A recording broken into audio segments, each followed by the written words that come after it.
Sur la WFM, il est 9h06, nous allons tout de suite retrouver notre émission spéciale territoriale 2013 pour ce second tour. Et pour cela, on rejoint Stéphane Antonin et Teaki Pihaouna. Merci Yannick. Dans la perspective du deuxième tour des élections territoriales qui, je le rappelle, aura lieu dimanche prochain, notre radio Taoui FM, en partenariat avec le site d'information tahitiinfo.com, ouvre son antenne aux 3 listes qualifiées. Atia Porinetia n'ayant pas daigné communiquer sur nos ondes, c'est donc avec l'UPLD que nous entamons cette deuxième phase de débat. Puis, jeudi matin, nous accueillerons un représentant du Tauera Wiratira. Bonjour Anthony Géros. Bonjour. Je précise au passage que nos auditeurs peuvent poser leurs questions à notre invité en composant le 85 47 48. Alors, première question, Anthony Géros. Le président Temaru n'était pas présent pour le seul débat télévisé de l'entre-deux-tours sur Télépolynésie Première. Idem hier soir sur TNTV, alors même que Tevaro Fritsch et Gaston Floss ont accepté l'invitation. Comment expliquer une telle attitude ? Oui, tout d'abord, je souhaiterais profiter de l'occasion du passage à l'antenne de Taoui FM pour remercier tous les électeurs qui ont fait confiance à l'UPLD lors du premier tour et dire ensuite que ce deuxième tour, à la lueur des résultats du premier tour, s'annonce relativement comme un défi à relever, compte tenu de l'écart de voix qu'il y a entre donc le Tauera et l'UPLD. Ceci étant, pour en revenir à votre question, je dirais tout simplement que lors du premier passage donc de M. Temaru, et lorsqu'il y a eu l'entre-deux tours, il a été convoqué donc au plateau de RFO. Il ne s'est pas présenté tout simplement parce que Floss lui-même ne s'était pas présenté également. Et donc ensuite, il va se racheter là puisqu'il va se présenter donc demain soir, je crois, ou je pense jeudi soir, ouais, au plateau de RFO pour passer en Réo. Il faut dire également que nous avons misé sur l'entre-deux tours sur les jeunes. Et c'est la raison pour laquelle il m'a demandé donc de le remplacer à TNTV et Mouetei de le remplacer sur le plateau de RFO. Donc c'est important non seulement de faire figurer des jeunes soit en bonne position ou soit tout simplement de les positionner sur nos listes, mais il est important également de les assimiler au grand débat. Ou du moins de les habituer à participer à ces grands échanges de réflexion que font les grands débats organisés par les médias. N'est-ce pas quelque part la preuve finalement que moins on entend Oscar Temaru, mieux l'UPLD se porte ? Non, absolument pas. Oscar Temaru, c'est un leader. Dans ce pays, tout le monde est au fait qu'il y a 2 politiques qui sont menées. Il y a celle dans son défendre les autonomistes qui est de continuer à rester au sein de la République. Et puis il y a la politique qui est menée par le Tavini Huratira et repris aujourd'hui dans son ensemble, soit partiellement ou intégralement par les composants de l'UPLD, qui est l'accession de ce pays à la voie normale, qui est celle de la souveraineté. Mais ceci dans la paix, dans la concertation et dans la cohérence. Votre mouvement a enregistré un sérieux revers lors du premier tour des territoriales. En avez-vous tiré une analyse personnelle ? Oui, tout à fait. On peut dire, d'ailleurs, tout le monde le dit aujourd'hui, que ce gouvernement n'a rien fait pendant les 2 dernières années et c'est pas normal. Il y a la grande détresse dans le pays. Oui, effectivement, ça peut avoir contribué à cette déliquescence de l'électorat qui soutenait auparavant l'UPLD et notamment le Tavini Huratira. Mais ceci étant, on peut également reconnaître que dans la configuration des sections qui ont été mises en place, vous avez quand même des maires qui ont été lâchés dans leur commune. Et ce ne sont pas des maires UPLD. Prenez par exemple le maire de Mahina, il a été battu dans sa commune, alors que semble-t-il, d'après les médias, c'était un maire qui incarnait un nouveau type d'homme politique dans ce pays. Ensuite, vous voyez la commune de Pire, c'est quand même Madame Béatrice Vernodon qui est un maire qui a quand même porté la commune à un niveau important, toujours dans le cadre de l'autonomie. Elle a été battue dans sa commune. Vous prenez le maire de Haroué, c'est la même chose. Le maire de Punavia, c'est la même chose. Donc en fait, c'est pas véritablement, me semble-t-il, dans mon analyse, une sanction au gouvernement. C'est tout simplement cette grande détresse qui obère l'ensemble des Polynésiens et qui, après avoir entendu le chant des sirènes ou je ne sais quoi, ont été séduits par ce que prônait le Tahuera. Et bon, je dis ce que prône le Tahuera n'est pas différent de ce qu'ils ont toujours prôné jusqu'ici. Détresse à laquelle vous n'avez pas pu ou su répondre. Voilà, c'est ce que disent les gens. Pour essayer de répondre à ce type de détresse, d'abord, il faut connaître pourquoi on se trouve dans cette situation. Le pays a été frappé de plein fouet en 2008 par la crise internationale, la crise économique internationale, et le monde entier s'est retrouvé en récession. Et cette crise a démarré donc en Amérique aux environs des années 2008 avec la crise des subprimes. Et lorsque les banques américaines ont été touchées, on s'est rendu compte quelques mois après, que les banques européennes étaient elles-mêmes touchées, frappées par le même phénomène, alors que ces banques n'avaient pas distribué de subprime. Et donc, on s'est rendu compte que ces banques avaient des relations avec les banques américaines qui sont tombées en faillite. Et donc, elles s'en sont trouvées mal. Et s'en trouvant mal, on s'est rendu compte que tous les pays d'Europe se sont trouvés également, tous les finances publiques des pays d'Europe et les économies même des pays d'Europe, la première touchée véritablement, c'est la Grèce, se sont trouvés très mal. Et on s'est rendu compte, c'est tout simplement parce que tous ces pays d'Europe avaient contractualisé avec ces banques européennes qui se trouvaient mal. Dès lors, étant donné que la France faisait partie du lot, la Polynésie s'en est trouvée impactée par la manière dont les transferts se sont opérés vis-à-vis de la Polynésie. Et donc, impactés par cette crise au niveau local, nous avons dû trouver à mettre en place un palliatif immédiat qui est justement l'allocation du parent au foyer, qui avait été initié en 2004 par nous, le 1er octobre 2004, mais malheureusement, à cause de l'instabilité, cette aide du parent au foyer qui devait aider en tant qu'amortisseur social à surmonter transitoirement, en attendant que la croissance revienne dans le pays, ces familles en détresse, n'a pas perduré. Donc on l'a remise en place au 1er novembre 2012.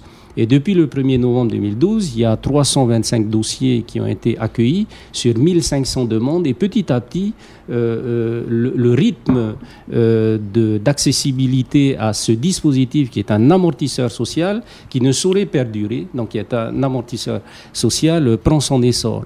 On devrait, dans les années 2016, nous retrouver à peu près avec 2000 à 3000 demandes pour permettre de répondre à l'ensemble de cette détresse, c'est-à-dire des personnes dont le revenu journalier est inférieur à 812 francs par jour.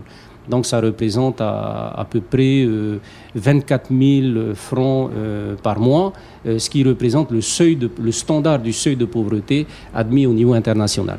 Alors Anthony Géraud, pour recentrer un petit peu votre parti politique, votre programme, c'est plutôt une question qui s'adresse à Oscar Temahu, mais bon, je vous la pose à vous directement puisque vous le représentez. Beaucoup parlent de désaveu.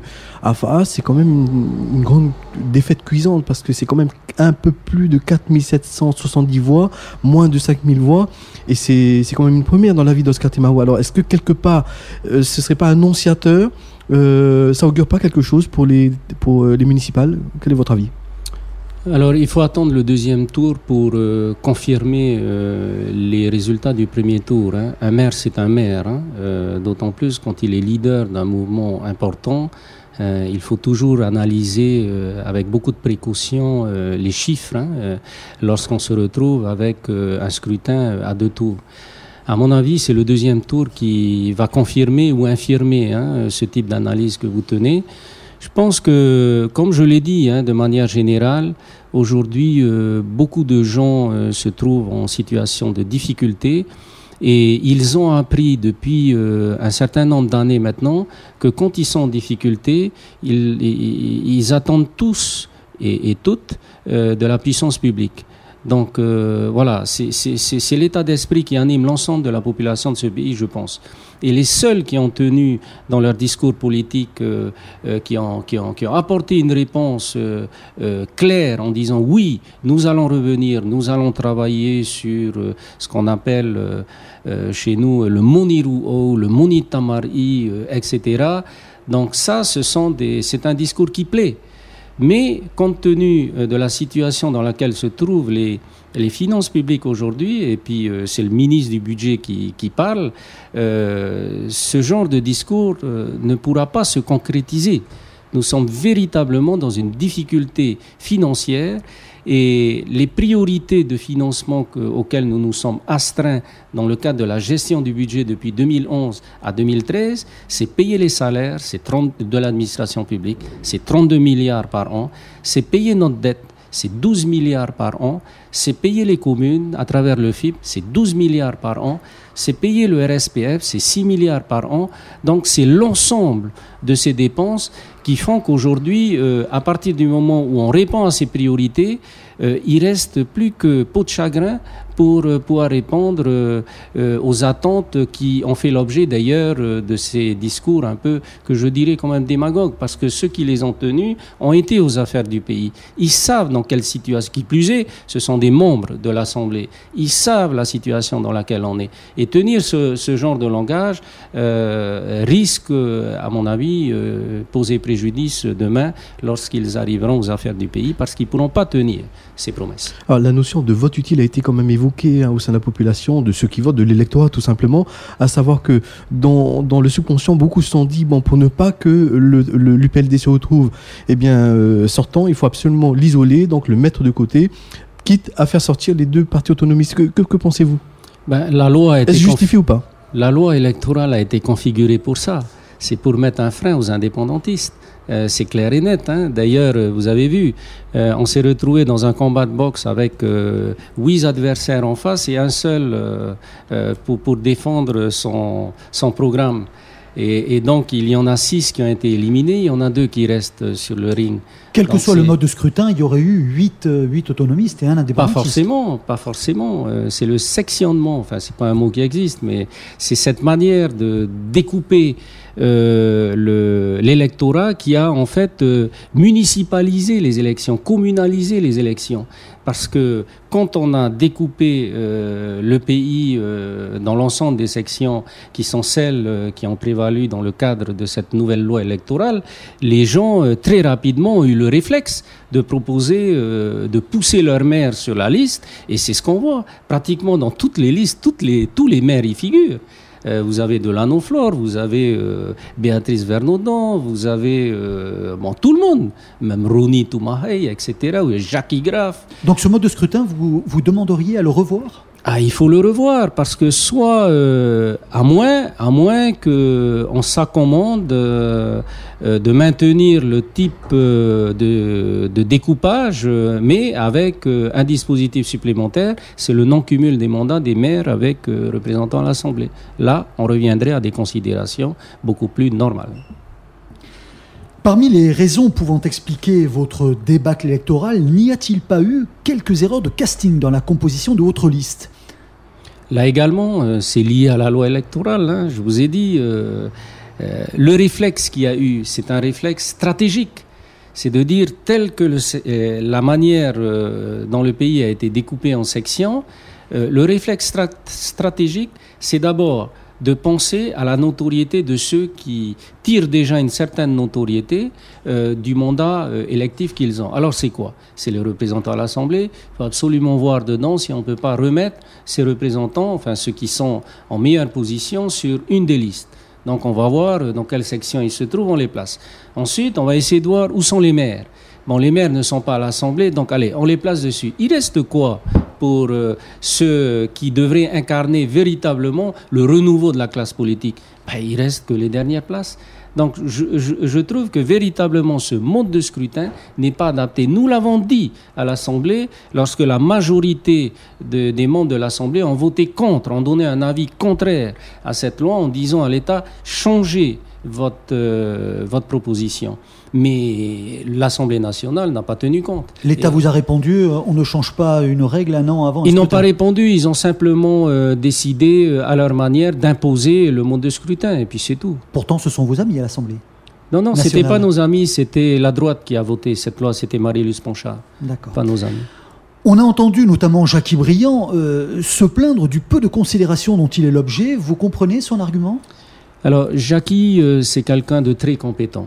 C'est quelqu'un qui a toute la confiance du président. Il n'a pas été récompensé. C'est que, je vous ai dit, on regarde le mandat électif, pas le mandat gouvernemental, le mandat électif. Donc, on met les gens qui sont à l'Assemblée sur la liste. Ensuite, on essaye de voir si on peut mettre un maire. Ensuite, et c'est là qu'on prend... il reste quoi ? En plus, nous, on a quelques petites difficultés parce qu'on est un groupe de coalition. UPLD, c'est la composante de plusieurs groupes. Donc, on est obligé de faire figurer un peu plus de monde que d'habitude dans la composition des listes. Or, sur les îles sous le vent, vous n'avez que 8 places titulaires. Le Kate Farere, il est pourtant représentant, il est aussi au fond. Le Kate Farere, c'est la même chose. C'est quelqu'un qui aurait dû effectivement être représentatif, mais je dirais un peu plus peut-être avec James Salmon. Tout cela, mais encore une fois, c'est pas facile de composer les listes.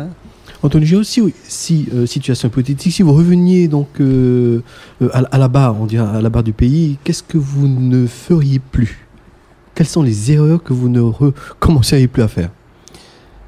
Alors vous savez, ce sont toutes les erreurs qu'on a faites. Lesquelles ? C'est celle de ne pas accentuer la politique qui incarne l'objectif premier du Tawini Huratira. C'est de recentrer nos politiques sur la souveraineté de ce pays. Et c'est pour ça que ces erreurs-là, qu'on ne fait plus, on les a corrigées dans la reconversion économique que nous allons initier, que nous avons commencé à initier dans le budget 2013. Alors, jusqu'ici, on s'est laissé bercer par le système. Le système, c'est quoi ?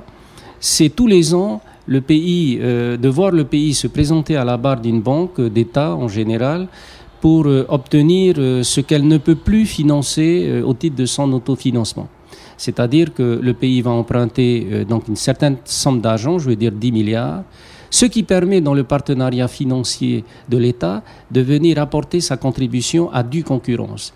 Et donc avec les 20 milliards réunis, le pays offre à son guichet, dans la commande publique, de quoi, en travaux, en opérations, en projets, de quoi meubler l'économie du pays à travers les entreprises qui ne font pas partie de notre collectivité, donc des entreprises privées.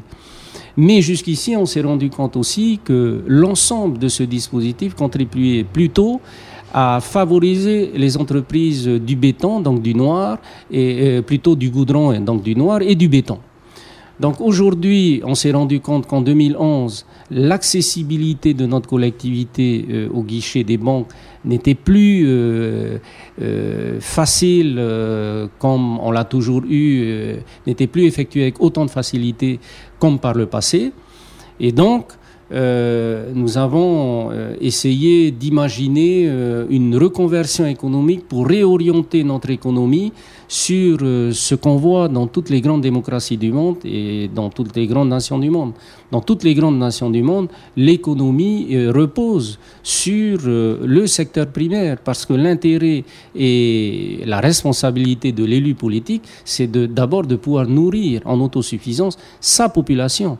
Et ensuite, au-delà de la capacité à nourrir sa population, de développer effectivement une architecture économique qui puisse amener de la croissance, etc. Or, aujourd'hui, dans le cadre de la balance commerciale, on voit bien, nous importons en aliments 35, pour nourrir notre population, 35 milliards.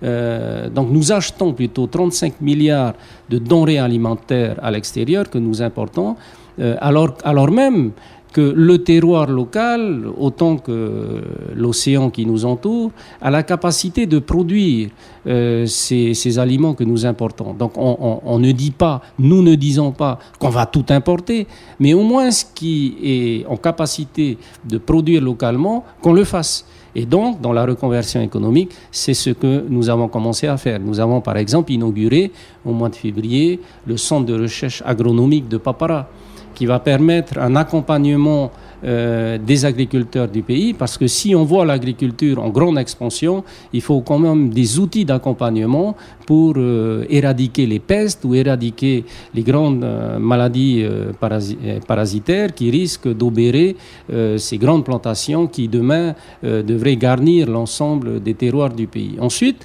à côté de ça, il ne faut pas uniquement penser à l'agriculture comme on l'a toujours fait, il faut également voir derrière, au-delà du produit, c'est-à-dire du produit brut, il faut également penser à sa transformation. Et là, on touche au secteur donc secondaire, où il faut mettre en place des usines de transformation agroalimentaire pour pouvoir justement prendre le relais de cette production. Comme ça, on ne va plus produire uniquement en autosuffisance, on va produire à la hauteur de notre capacité à produire. Et tout ce qui va dépasser le cadre de l'autosuffisance va intégrer le circuit de transformation agroalimentaire. Donc c'est un peu comme ça l'architecture que nous voyons. Bon, au niveau de la pêche, je ne vous dirai pas que les 5 millions de kilomètres carrés d'océan qui nous entourent et qui composent notre zone économique exclusive n'est malheureusement utilisé économiquement qu'à faible quantité, puisque nous prélevons dans la ressource naturelle que 6000 tonnes de poissons dans le cas de la pêche hauturière, qui est celle pratiquée dans notre pays. Et ça représente 20% de la capacité de prélèvement autorisée par les grands comités internationaux dont nous faisons partie. Dans qui nous empêche de faire mieux? On a les bateaux, on a les hommes. Alors justement, nous avons lancé 2 études. Une étude auprès des Espagnols qui sont des ténors dans le domaine, auprès également de Taïwan qui sont très expérimentés également dans le domaine. Et les 2 études qui ont été lancées concluent au même résultat. Donc on s'est dit, voilà pourquoi on n'est pas arrivé à développer notre pêche. La première chose qu'il faut constater, c'est que ceux qui ont importé les thoniers avant 2004, ils sont arrivés en 2004-2005, ont voulu faire, nous semble-t-il, évoluer le secteur de la pêche dans le pays. Malheureusement, ils pensaient que passer du bonitier au thonier, c'est pratiquement le cabotage qui changeait. On est sur un petit cabotage, on passe sur un plus grand, donc le petit, il a la capacité de son volume, le plus grand, il aura la capacité de son volume. Mais quand ces bateaux sont arrivés ici, on s'est rendu compte qu'ils n'étaient pas aux normes de sécurité, parce que la compétence en matière de sécurité maritime relève de l'État. Et donc, il a fallu adapter l'ensemble de l'armement de ces bateaux pour les rendre conformes à la compétence, plutôt aux prescriptions de sécurité maritime. Ensuite, lorsque donc ces thoniers ont été mis aux normes, on a mis dessus nos capitaines et on s'est rendu compte, toujours sécurité maritime, que nos capitaines n'étaient pas habilités à pouvoir exercer sur ce genre de thonier, parce que la même chose, les diplômes délivrés en Polynésie n'étaient pas aux normes européennes. Donc il a fallu encore mais il a fallu attendre encore quelques mois pour mettre à niveau ces capitaines afin qu'ils puissent conduire ces bateaux.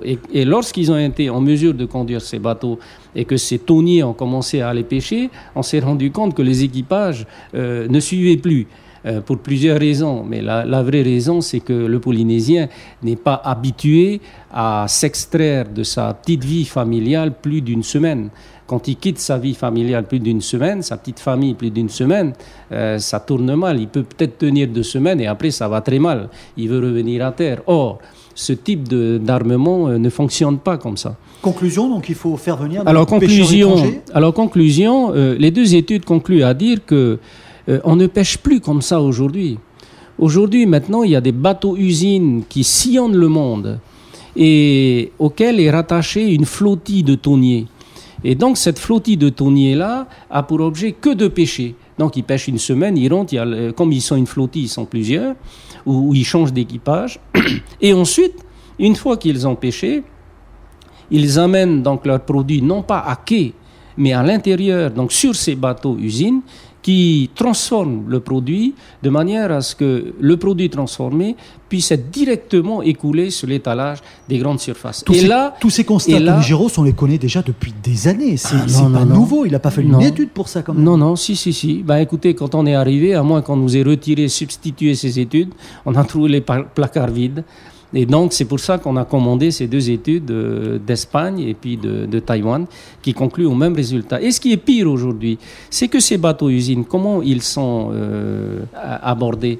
En fait, nous, on pensait que ces bateaux-usines revenaient à quai pour transborder donc, l'ensemble des captures, mais non. Il y a encore d'autres bateaux dans le monde qui passent justement, ils savent où sont localisés ces bateaux-usines, qui passent directement aborder ces bateaux-usines pour faire les transactions financières et puis ils partent vers les hubs. Donc on peut imaginer par exemple dans le grand océan qui nous entoure, plusieurs bateaux qui sillonnent l'océan Pacifique. Il y en a un qui est destiné au hub de Los Angeles, il y a un autre qui est destiné au hub de Valparaiso, il y a un autre qui est destiné au hub de Singapour, l'autre de Shanghai, l'autre de Sydney, l'autre de Auckland. Donc c'est pour dire que c'est comme ça que le marché de la pêche marche aujourd'hui. C'est fini cette époque où on allait pêcher et dès qu'on a la capture, on revient au quai, on transforme, on met dans l'avion, on part. C'est fini tout ça. Maintenant, tout s'est transformé. Et c'est à la mesure de ces informations qu'on pourra demain relancer, du moins ce que je pense, la pêche hauturière dans le pays. Bon, Tony Géraud, on a bien compris que vraiment l'UPLD, c'est la souveraineté, une expression qui ressort tout le temps. C'est un peu comme une cartouche qui ressort automatiquement. Alors, si vous pouvez bien expliquer, parce que c'est confus quand même dans la tête des gens, la souveraineté, c'est quoi? Puisque on sait que vous vous attelez donc à vouloir réinscrire donc la Polynésie sur la liste des pays non autonomes. Mais à côté de ça, il y a par exemple l'archipel des Marquises, qui eux voudraient plutôt se départementalisé, même si effectivement vous avez obtenu quand même un certain nombre de voix pour ce premier tour. Alors, il y a une certaine ambiguïté qui règne quand même. Oui, tout à fait. Ce qu'il faut dire jusqu'ici, c'est que la règle, c'est la souveraineté. C'est quoi la souveraineté? Qu'entendez-vous par souveraineté? Pour essayer de très rapidement caricaturer l'expression, je dirais que l'indépendance est à un pays, ce que la souveraineté est à un État. Lorsqu'on parle d'indépendance, on est dans l'idéologie. Une idéologie qui date des années coloniales où tout le monde essayait de s'extraire de cette oppression coloniale.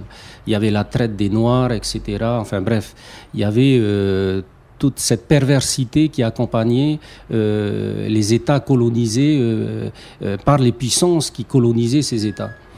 Aujourd'hui, nous sommes dans ce qu'on appelle l'ère de la néocolonisation. La colonisation a pris une autre forme, un autre visage.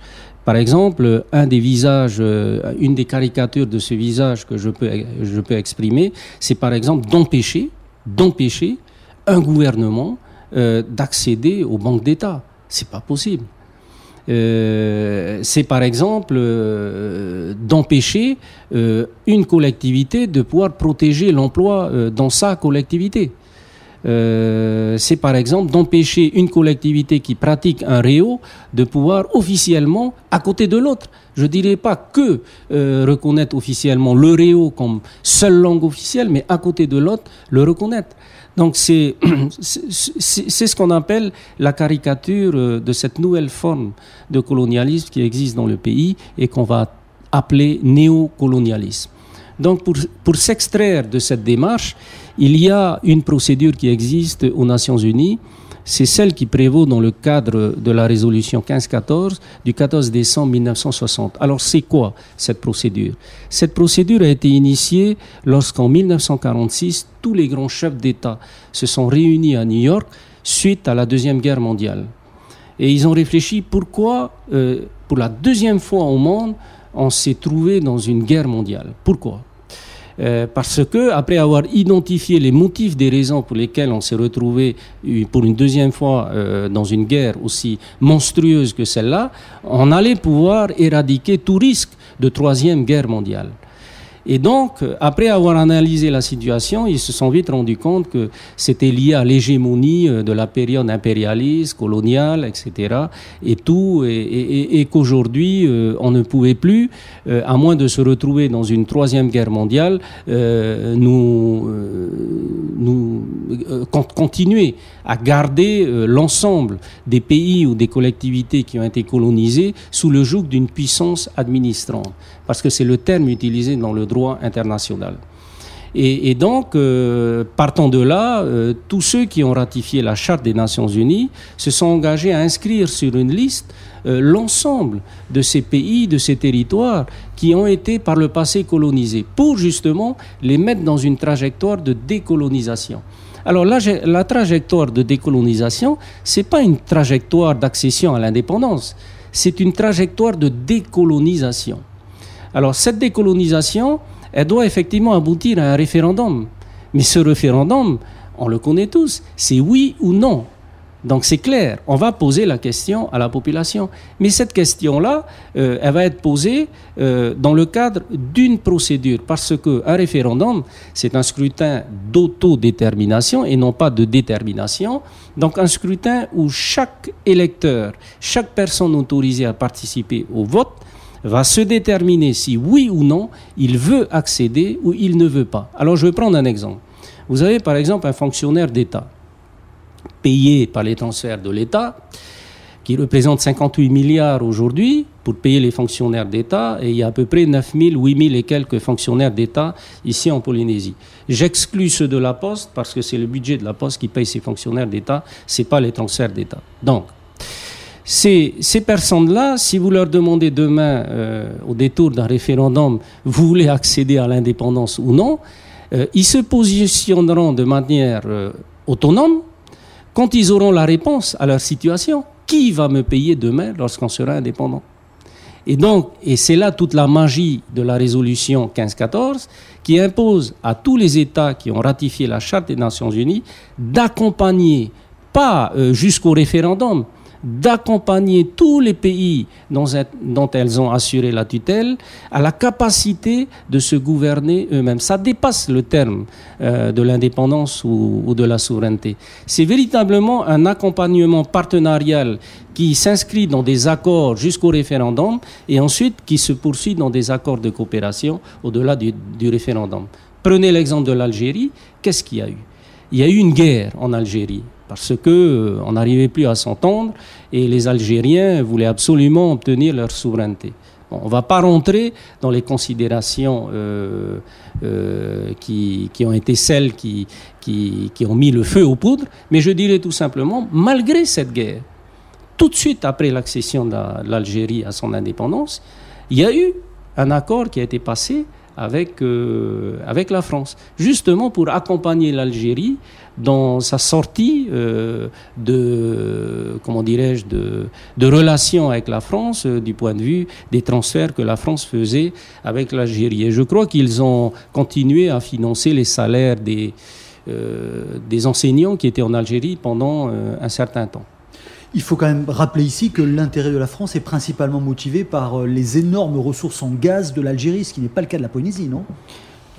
Alors, c'est dommage que je n'ai pas amené le petit spot qui est passé à RFO, mais en tous les cas, l'océan Pacifique fait l'objet d'une convoitise non seulement de la France, mais de l'ensemble des grandes puissances du monde, parce que cet océan regorge en richesses minières qui n'étaient pas accessibles il y a 30 ans de ça, mais qui de plus en plus maintenant, avec l'évolution de la technologie, risquent d'être accessibles dans un très court terme.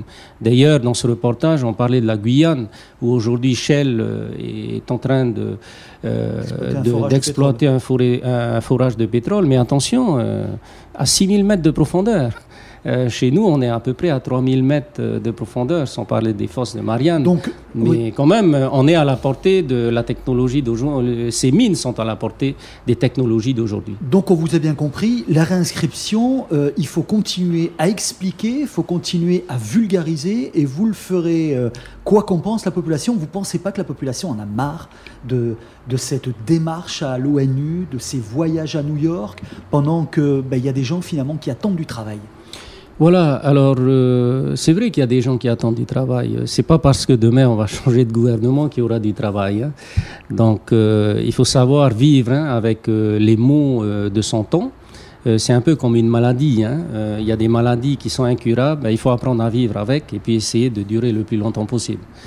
Donc je dirais que pour ce qui concerne la misère qui obère actuellement l'ensemble des familles et qui sont un peu la résultante du résultat du premier tour, nous avons dans notre programme proposé 3 axes. Le premier axe pour sortir de cette misère, c'est de faire en sorte que l'éducation dans ce pays puisse véritablement rassembler. Actuellement, il y a un décrochage. Quand on voit, par exemple, les résultats, il y a un échec scolaire, mais je dirais, au-delà de l'échec, il y a un décrochage. C'est-à-dire que les jeunes d'aujourd'hui n'ont plus cette envie que nous avions avant de véritablement aller à l'école pour apprendre. Aujourd'hui, ils vont à l'école parce qu'ils sont obligés d'aller. Et quand ils sont à l'école, physiquement, ils y sont, mais intellectuellement, ils sont ailleurs. C'est la faute à qui, ça? Alors, on ne va pas chercher à qui est la faute. C'est peut-être le système qui n'est pas adapté. Système qui n'est pas adapté. Ici, nous ne sommes pas dans une population métropolitaine. Nous sommes dans une population, même pas rurale, dans une population insulaire. Nous vivons dans une île. Partout, nous sommes dans un environnement qui ne me semble pas, du moins l'éducation, le système pédagogique qui a été mis en place, ne me semble pas adapté au comportement, aux habitudes et à la manière de penser, de fonctionner intellectuellement des Polynésiens. Peut-être qu'il faut revoir là, je ne suis pas pédagogue, mais du moins c'est le constat que je fais. C'est peut-être pour ça qu'aujourd'hui, de moins en moins, les jeunes ont confiance au système éducatif qui est mis en place. Pourtant, la Polynésie a l'entière compétence en matière d'éducation. La Polynésie a l'entière compétence en matière d'éducation, sauf que les diplômes, quand même, sont des diplômes d'État. Les diplômes que nous passons sont des diplômes d'État. Alors c'est vrai, c'est vite dit. Vous avez la compétence, mais faites attention. Si vous voulez le DNB, vous suivez les matières et puis la progression de ces matières en termes pédagogiques pour faire correspondre au diplôme d'État que va passer l'enfant. Pareil, si vous voulez passer le bac, c'est la même chose. C'est des diplômes d'État. Je ne dis pas que c'est pas bon. Mais je dis que peut-être qu'il va falloir adapter le système. C'est pour ça que je dis qu'il faut... il y a des pédagogues pour ça. Ce sont des gens du métier. Ils ont été à l'école pour apprendre à transformer ou adapter les programmes. Mais il faut peut-être qu'ils s'exercent un peu plus à faire ce boulot. Anthony, pourquoi ça n'a pas été fait avant? Puisque c'est quand même pas une découverte. C'est quelque chose dont on parlait quand même depuis pas mal de temps. Pourquoi c'est que maintenant, comme par magie, ça sort d'un chapeau? Voilà, non, ça sort pas d'un chapeau. Tout le monde se sont mis à la tâche. D'ailleurs, il y a eu la charte de l'éducation qui a été mise en place. On l'a fait voter. Donc, vous avez été également les premiers à parler de l'illettrisme et de l'importance de l'illettrisme. Voilà, tout à fait. D'ailleurs, c'est une priorité de notre programme. Comme en 2004. L'éducation, elle doit nous ressembler pour nous rassembler. Et actuellement, le système mis en place ne nous ressemble pas. C'est pour ça que l'enfant s'exclut de lui-même. Parce que quand il va, il dit je me vois pas dedans, donc il s'exclut. C'est une manière caricaturale de présenter les choses. Mais c'est ce décrochage dont je vous parlais. C'est pas un échec, c'est un décrochage complètement. C'est-à-dire que, à la limite, les enfants, du moins, n'en veulent plus. Alors que nous, à notre époque, on en demandait, on en redemandait, on essayait de s'accrocher à chaque fois parce qu'on savait que dedans, il y avait des matières qui ne nous intéressaient pas, mais il y avait d'autres matières qui nous intéressaient. Alors peut-être aussi, c'est la manière dont les choses sont apprises aux gamins, c'est l'approche relationnelle.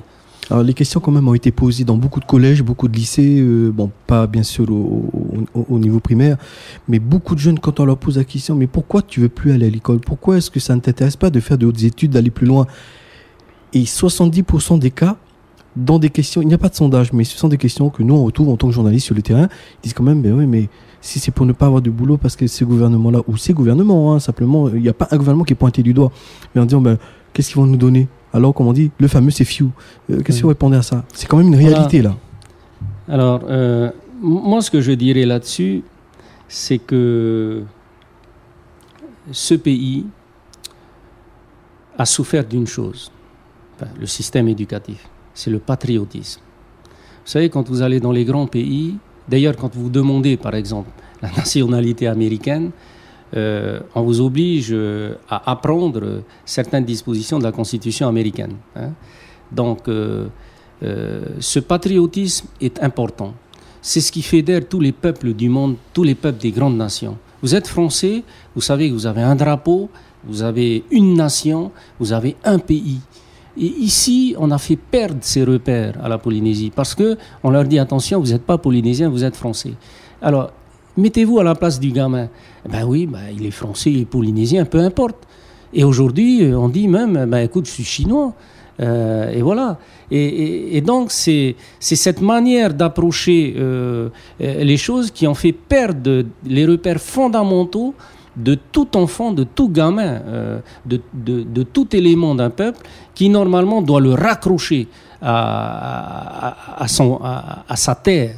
Et qui plus que les peuples insulaires, ce sont des peuples qui sont viscéralement rattachés à leur terre.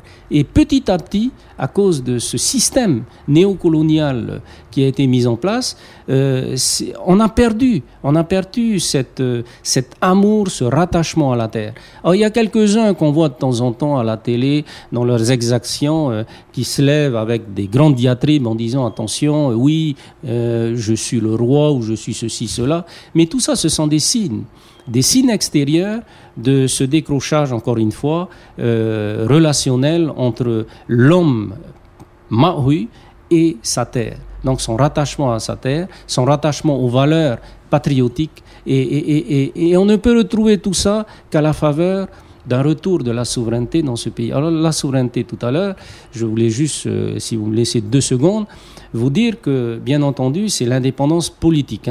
On n'est pas dans une indépendance idéologique à la Prévert. On est véritablement dans une indépendance politique, une indépendance construite dans le cadre institutionnel et conforme aux dispositions internationales des Nations Unies. Alors, tout à l'heure, vous disiez, je repense vos mots, patriotisme, un drapeau, une langue, une culture. Et pourtant, aujourd'hui, quand même, quand vous parlez, que ce soit à Faa ou à Punavia ou d'autres archipels, même les archipels, quand on demande à un Polynésien, tu es quoi ? Je suis Maori. Donc, c'est qu'il le reconnaît quelque part. Peut-être pas dans l'ensemble. On a un drapeau. On a une langue, nous disons, dite officielle, le Reo Tahiti. Je ne vais pas dire le Reo Maori, le Reo Tahiti. Et alors, qu'est-ce qui manque ? Parce que c'est quand même ce que vous avez évoqué, mais quelque part. Donc, il y a bien quelque chose qui ne va pas. Mais quoi, alors ? Où est ce patriotisme ? Tout ce qu'on fait autour, c'est bancal.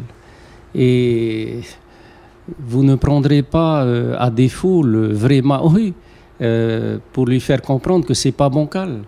Le Maori le sait bien. D'ailleurs, on a essayé de s'initier lors de l'examen d'une loi de pays qui a été battue en brèche par le Conseil d'État uniquement parce que nous nous sommes exprimés en Reo Maori. Pour faire comprendre aux gens qu'il y a vraiment des thématiques qu'on ne peut pas aborder en français. Il y a des thématiques où il faut vraiment qu'on aborde ça. Vous savez, le Reo Maori, c'est un Reo riche de sens. C'est une langue riche d'expression, de sens et surtout de sentiments. Vous avez un seul mot qui peut avoir 10 significations différentes. Et donc, c'est très important quand on utilise notre Reo et quand on veut exprimer des choses. Et peut-être parce qu'on ne pratique pas bien la langue française. Je suis sûr que toutes les langues du monde, y compris la langue française, ont les mêmes atouts. Mais le fait que nous ne sommes pas vraiment français ne nous permet pas d'exploiter toute cette richesse linguistique de la langue française pour pouvoir nous exprimer sur des grands thèmes qui touchent à l'avenir de ce pays dans cette langue. C'est pour ça que nous avons choisi à l'Assemblée, lorsque nous étions sur des thématiques très importantes, de nous exprimer en Reo. Je vais prendre un exemple. Vous prenez la loi qui a été adoptée sur les mariages homosexuels. Si cet avis avait été présenté à l'Assemblée de Polynésie, si l'Assemblée avait été consultée sur cette loi, nous nous serons exprimés, je suis sûr, en Reo Maori. Parce que c'est comme ça qu'on peut transmettre des sentiments dans la manière dont on exprime les choses. En français, on essaye de convaincre par une syntaxe, mais qui n'a pas autant de poids sentimental que la syntaxe que proposerait, je dirais pas la syntaxe, mais ce qu'on formulerait en Réo Maori. On va un petit peu changer de sujet, si vous voulez bien, Tony Géraud. Que pensez-vous de la réaction du Parti socialiste après les résultats du premier tour? Ça sent un petit peu le désaveu quand même. Alors, le Parti socialiste, c'est un parti qui nous a approchés effectivement dans les années 98 pour faire un partenariat. Et donc, c'est pas Oscar qui a demandé de les rencontrer. Nous étions à Paris et j'étais avec le président du pays lorsque rue Solferino, M. Hollande a appelé M. Temaru pour aller le rencontrer. Bon, nous avons été ensemble, nous étions allés en mission municipale, etc. Et je sais que ce jour-là, on devait rencontrer le PS aussi. Par contre, on a appelé, on voulait rencontrer le PS qu'on connaissait bien, M. Marché et tout. Et lorsque nous avons rencontré donc M. François Hollande et qu'il nous ait exprimé le vœu et le souhait qu'il entendait à mettre en place une convention de partenariat politique, M. Temaru a dit, mais écoutez, vous avez dans mon pays des gens comme Alexandre Léontiev, comme Boris Léontiev, comme Émile Vernodon, comme Jean Juventin, pourquoi vous venez me demander à moi de faire une convention avec vous ? Parce que moi, je suis un indépendantiste et je ne pense pas que ce soit RPR ou Parti socialiste, on puisse rimer avec un parti indépendantiste en Polynésie. Et puis, il a expliqué à M. Temaru que ce que j'apprécie en vous, c'est la rectitude. C'est que je vous ai observé depuis 83 et jusqu'à présent, je sais ce que vous voulez. Je préfère avoir des gens, de côtoyer des gens que je connais et qui ne dévient pas de leur route, que de côtoyer des gens ou de conventionner avec des gens qui aujourd'hui vous tapent sur l'épaule et demain vous donnent un coup de couteau derrière le dos. Donc, M. Temaru a dit, bon, bah, écoutez, je vais voir, hein, je vais rentrer en Polynésie, je vais consulter ma base, et puis voilà. Et donc, lorsqu'on est revenu en Polynésie, une grande réunion, je crois qu'on a fait un congrès du Tawini Huratira, on en a parlé et tout. Et donc, la base nous a demandé, et c'est tout à fait naturel et normal, donc de faire figurer dans cette convention les grands objectifs du parti, et notamment la réinscription de la Polynésie sur la liste des territoires non encore autonomes. Et donc c'est ce que nous avons fait. Et lorsque nous avons présenté la mouture à M. Hollande, ils ont fait quelques petites rectifications, et voilà, et il a signé, c'est tout. Donc aujourd'hui, c'est plus à lui qu'il faut poser la question de savoir pourquoi vous changez radicalement d'attitude maintenant que vous êtes aux affaires de la nation, alors même que 10 ans plus tôt, vous avez signé une convention avec M. Temaru qui expliquait pourtant clairement leur volonté de la réinscription. Globalement, vous pensez que le PS a récompensé M. Temaru pour sa rectitude, comme vous dites ? Non, je pense pas. Je pense tout simplement Déçu ? Non. Je pense tout simplement qu'il faut accepter le principe que le François Hollande qui a signé la convention, c'était le secrétaire général du Parti socialiste. Donc c'était l'homme politique.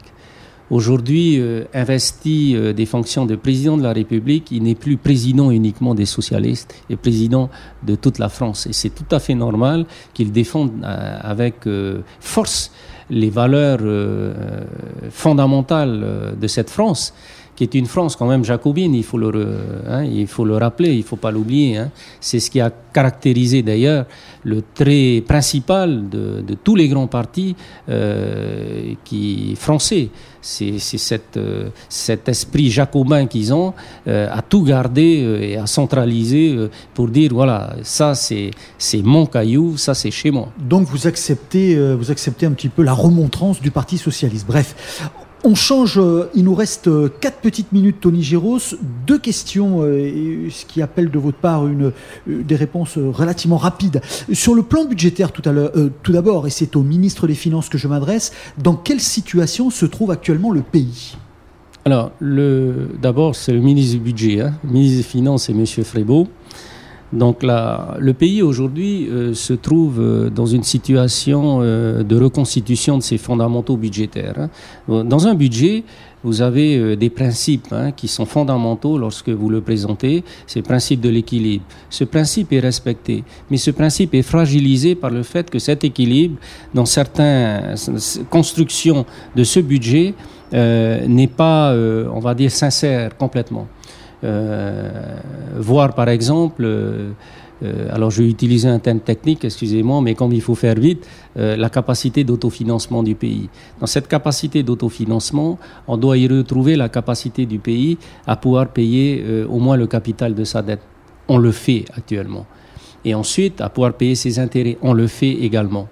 Et enfin, il nous reste dans cette capacité d'autofinancement, la capacité du pays à pouvoir dégager de la marge pour justement autofinancer son investissement. C'est cette marge qu'on ne dégage plus. Et tout simplement parce que je vous ai dit, depuis les 4 dernières années, nous avons perdu 20 milliards de recettes fiscales. Donc quand vous tombez 20 milliards de recettes fiscales, vous ne pouvez que dépenser moins 20 milliards de recettes fiscales. Sinon, vous présentez un budget en déséquilibre. Donc ça veut dire que depuis les 4 dernières années, les dépenses du budget sont tombées de 20 milliards. Tout simplement parce que les recettes fiscales ont été, à cause de la récession, baissées de 20 milliards. Si le 5 mai au soir, vous êtes amené à quitter le pouvoir, est-ce que vos successeurs vont trouver, j'ai envie de vous dire, quelques mauvaises surprises dans les tiroirs ? Non, ils vont trouver une situation difficile, mais en tous les cas, ils vont trouver... Ils sont au courant ou est-ce qu'il y a des choses qu'ils ne savent pas ? Écoutez, tout a été dit à l'Assemblée, à plusieurs séances, plusieurs réunions. Donc j'ai fait voter le plan j'ai fait voter le plan de redressement en juin 2011. Donc ils sont tout à fait au fait de la situation dans laquelle le pays se trouve et la situation qu'ils vont retrouver au lendemain du 6 mai. Dernière question, Tony Giros. Le Conseil d'État vient récemment de condamner la Polynésie s'agissant de la quote-part du FIP à 17%. Vous ou le prochain gouvernement allez devoir rectifier le tir par rapport aux communes. Alors, à combien s'élève la facture et a-t-on les moyens de régulariser la situation ? Alors il faut là encore, c'est une nouvelle caricature du néocolonialisme parce que c'est 4 milliards à l'année N. Et c'est moins 4 milliards à l'année N plus 2 pour les communes. Donc, ce que je veux dire par là, c'est que le statut d'autonomie interne a inscrit dans le marbre d'un de ses articles la manière dont doit se calculer le FIP.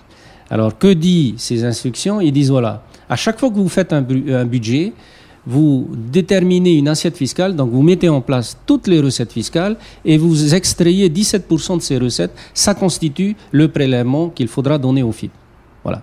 C'est pour ça que tout à l'heure, je disais que Mme Beaulier n'a pas été jusqu'au bout de son raisonnement. Si elle veut véritablement redresser, mettre en place tous les indicateurs de redressement, elle aurait dû dire que la loi statutaire permet au pays de baisser le prélèvement à 15% également. Donc, on donnerait moins aux communes, ce qui permettrait de reconstituer, par exemple, l'autofinancement public. Mais ce n'est pas le cas. Alors donc, pour être rapide sur ce point... Combien donc, aujourd'hui le pays... C'est 4 milliards. Voilà, 4 milliards normalement qui représentent ce qui a été prévu comme recette fiscale. Mais la loi dit également, à l'année N plus 2, il faut voir ce qui a été véritablement recouvré. Et donc, si on a moins recouvré, il faut demander aux communes de rembourser ce qui a été trop perçu.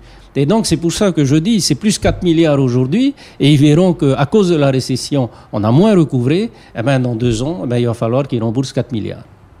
Voilà, c'était Tony Giros, donc représentant de l'UPLD. Merci Tony Giros donc d'avoir accepté notre invitation. Et maintenant, l'entretien va se poursuivre avec mon confrère Onotea en Tahitien.